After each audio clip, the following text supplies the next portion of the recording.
Така, продължаваме на тема избори. При нас сега е Силвия Хубенова, която е кандидат за кмет на община Асеновград.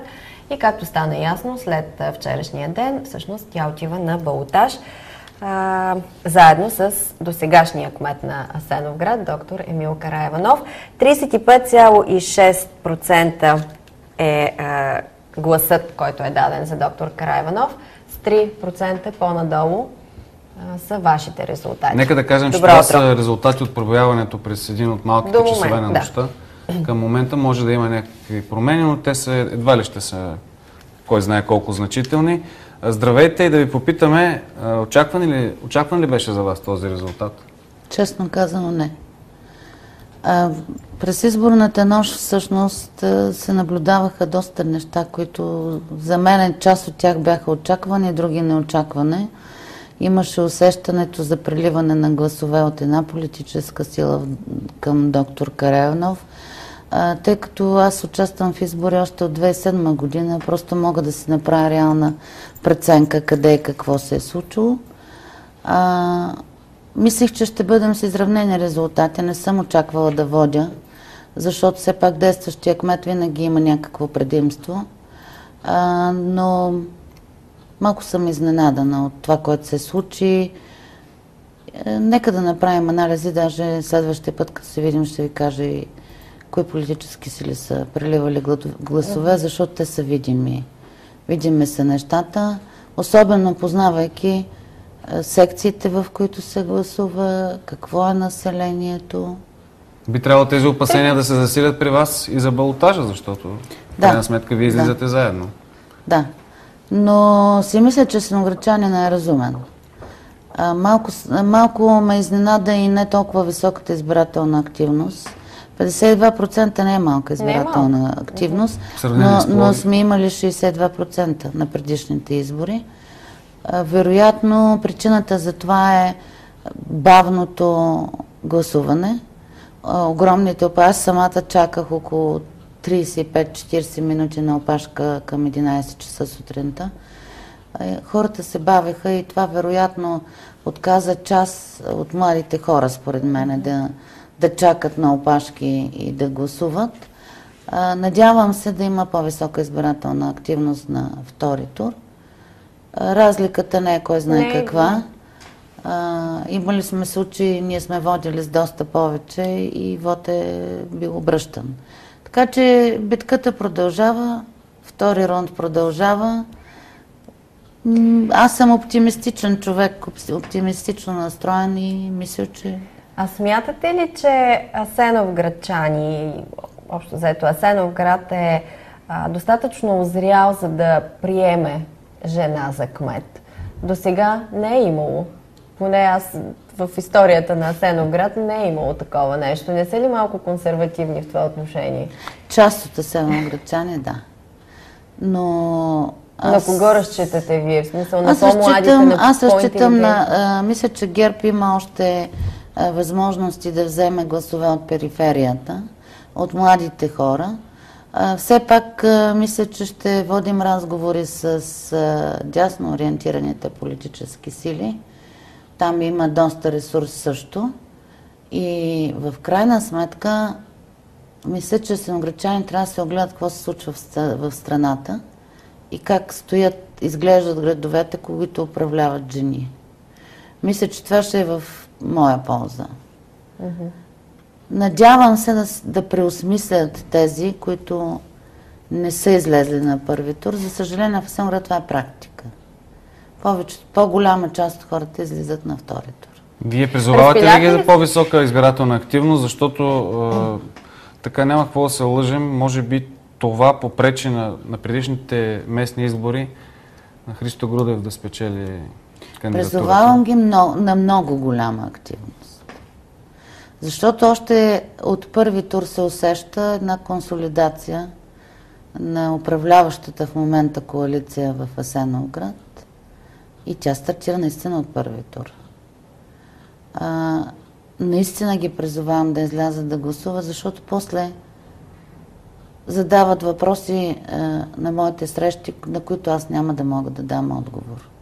Не искам сега да ги коментирам, но въпроси, свързани с сегашното управление. Разпиляха ли се гласовете сред тези 10 кандидати за кмет за една община, в която около 60 хиляди са гласоподавателите? Много се разпиляха. И това е и за съжаление се разпиляха вдясно.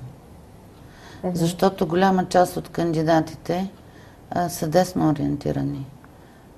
Примерно господин Рашков има близо 550 гласа.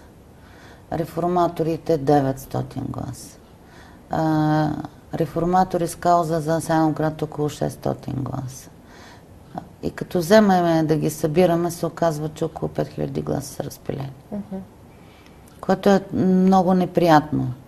Така стоят нещата и в Общинския съвет. В момента даже няма яснота колко общински съветника ще има всяка политическа сила. Да кажат, че ГЕРБ е първа политическа сила, що се касае до общинските съветници. ДПС може би на второ място? Не. БСП е на второ място, ДПС са трети, което е също изненадващо. Според мен е доста нисък резултат на базата на това, което са имали като гласове в предишни мандати. Но там има известни политики, които вероятно те са направили сметка. Ще се окаже ли ДПС балансьора и в тези избори? До сега винаги е било така. Ще е несериозно да кажа не. Трябва просто днес след обед се събираме всички да мислиме, да изчисляваме, да гледаме секции по секции, защото снощи беше много тежко, тъй като резултатите от секциите започнаха да пристигат около 12 часа през нощта и ние вече бяхме доста по-уморени, за да правим големи анализи. Днеска ще го направим това и ще видим всъщност. Но ДПС за Асеновград винаги се е явявал балансьор. И в крайна сметка ние живеем с тези хора. Не можем да ги отричаме или да се правим, че не съществуват. Моите съседи, примерно, са турци, аз живея в прекрасни отношения с тях. Така че си мисля, че не трябва да бъдем крайно настроени към тях. Защото в моите срещи чувах и подобни неща. Коя е първата политическа сила, към която ще се ориентирате и ще търсите подкрепа сега за балотажа? Реформатори най-вероятно. Част от тях обаче бяха от предишното управление и то наистина бяха в управлението. Те според мен продължават да се стараят да влязат в новото управление. С ДСБ, ДБГ има доста така хора. Вдясно всъщност кауза за Асеновград ли беше? Там, където са РЗС, ББЦ, събрани голяма група от политически партии, също ще водя разговори с тях. Има доста ресурс, който бихме могли да обединиме. Но първо трябва да говорим. Всички са доста уморени, с някои от тях говорех още с нощи, защото офисите ни, както знаете, са почти един срещу друг. Имаме какво да си кажем днеска, утре. После трябва да си активираме нашата периферия, нашите хора. Имаме доста балотажи в селата, което също най-маловажно и там трябва да хвърлим ресурс. Имаме един избран кмет от ГЕРБ вече за трети мандат в Златовръх и около 6 балотажа. Какви са като цяло впечатленията ви от протичането на изборния ден? Имаше ли за вас така изненадващи или дори шокиращи случаи? Честно казано не. Изненадата беше, че бяха изключително спокойни тези избори. Да, за всички беше изненадата. Защото нещо бълбукаше отдолу, обаче се усещаше спокойствието. Включително в секциите в Вапцаров бяха спокойни. Било страшно в други предишни избори. Мисля, че големия ресурс ще бъде вложен на втори тур.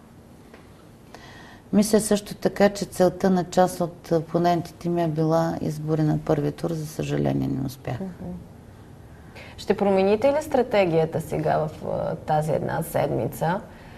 Защото общо взето мнението на всички е, че една кампания изтече почти вяла, почти неразпознаваема, нечуваема в много отношения. Хората, аз не знам дали всички знаеха кой с каква платформа излиза пред избирателя. Честно казано, направих повече от възможното, за да покажа това. Ние имахме мобилен щаб в центъра на града. Всеки божи ден аз бях там по 2-3 часа, срещах се с хората, обиколих всички населени места с моя екип. Обяснявах, раздавах програмата за управление. Каза се, че не сме обяснявали достатъчно добре как се гласува, въпреки че за мен е изненада. Има много недействителни бюлетини, особено за общинските съветници. Не само за нас, разбира се, за всички политически сили. Последно това, което преброихме, беше около 3000 невалидни бюлетини, което, както и да го смятате, си е доста общински съветници. Хората просто не са разбрали преференцията. А тя ще окаже ли влияние сега? Твърде вероятно е да има размествания. Но все още е трудно да се каже какви ще бъдат те, защото преди малко разговарях с Общинската избирателна комисия, те продължават да броят и да смятат.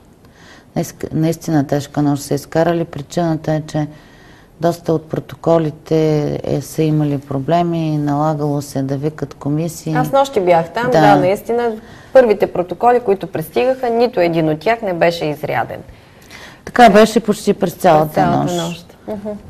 Ние имаме добре създадена организация, след като ние почнахме да получаваме резултати някъде около 11:30, значи нещата наистина са били тежки за комисиите. Защото хората, които участват от ГЕРБ в комисиите, вече са вероятно за 4-ти избор. Тоест, те са компетентни, не са... Но общото впечатление е, че комисиите са били слаби. В смисъл, че хората, които са представили политическите сили, не са знаели какво да правят. И оттам идва проблема. То мисля, че това е картината. Такава е картината. Все пак, кажете, имаше доста така опашки пред избирателните секции.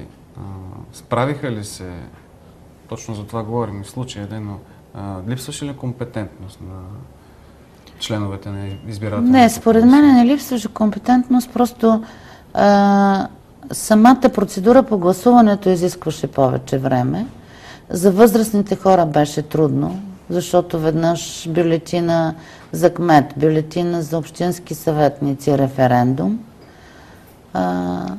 В един списък те търсят, във втори списък те търсят и това удължава времето за гласуване.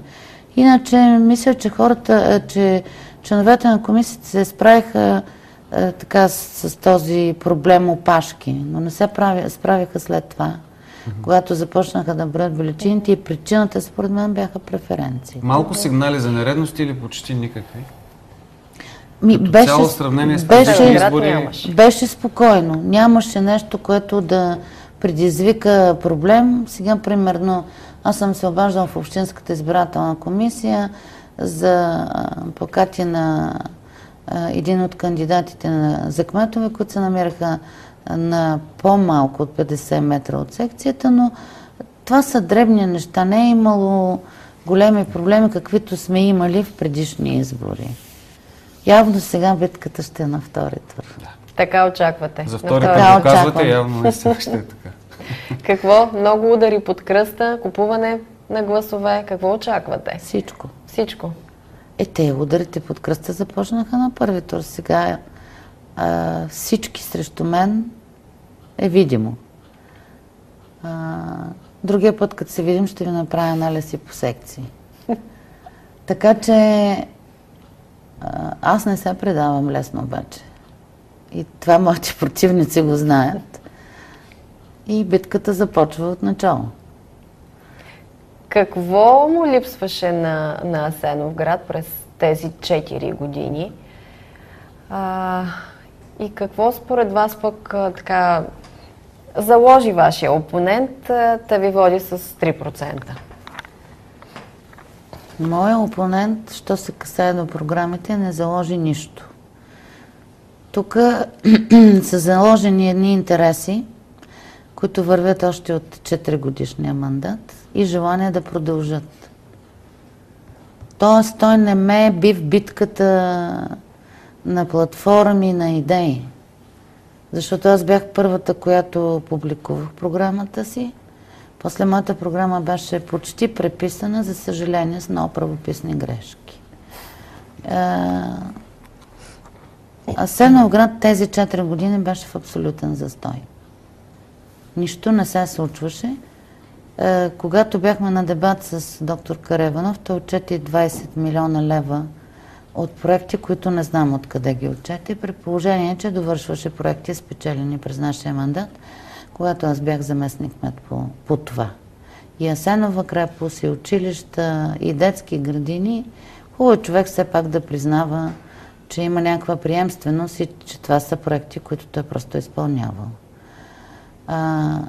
За хората нямаше видими неща, освен детски площадки, които, за съжаление, не са и в добро качество. Много от тях не отговарят изобщо на европейските изисквания. Започна едно масово предизборно правене на улици в централна градска част, по кварталите, в последния месец, което е малко несериозно. Това мисля, че е практика навсякъде, защото при нас кмета в последния мандат е от ГЕРБ, но пак имаше правене на улици в последния момент.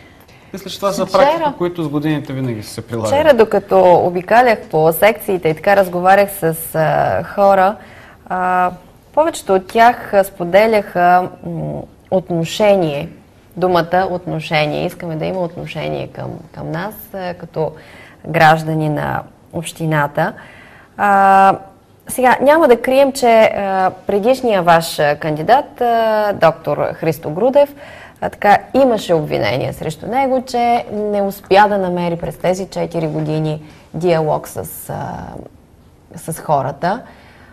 Смятате ли, че това до някъде изиграва така и лоша шега за вас, тъй като пък знаем, че доктор Карайванов е в другата крайност, той е прекалено диалогичен, можем да кажем. Да, вероятно има и някакво отражение от поведението на доктор Грудев, но аз пък мисля, че съм показала, че съм диалогичен човек и като народен представител и сега в кампанията. Аз искам да кажа, че доктор Карайванов е добър човек и диалогичен човек, но не е подходящ за кмет. Двете неща са изключително различни. Ние трябва да търсим човек, който да управлява града с видимо лице, а не с задкулисия. Това е общото впечатление, това не е моето впечатление само. Хората точно това казваха. Провела съм стотици срещи, на ден по 5-6. Това е впечатлението. Нека да ви попитаме, ние освен за местния вод, говорим, разбира се, и за протичането на този референдум. Беше ли полезен той за вас? Смятате ли, че беше много полезен референдум. Искам да ви кажа, че в някои от секциите ни сезираха, че не са им давали бюлетината за референдум. Питали са ги, искате ли да гласувате, което не е сериозно. Да, и тук имаше такива случаи. Ама те са доста. За съжаление, в секции, където председателите са били от БСП, което води до констатацията, че целенасочено са се опитвали да направят референдума недействителен.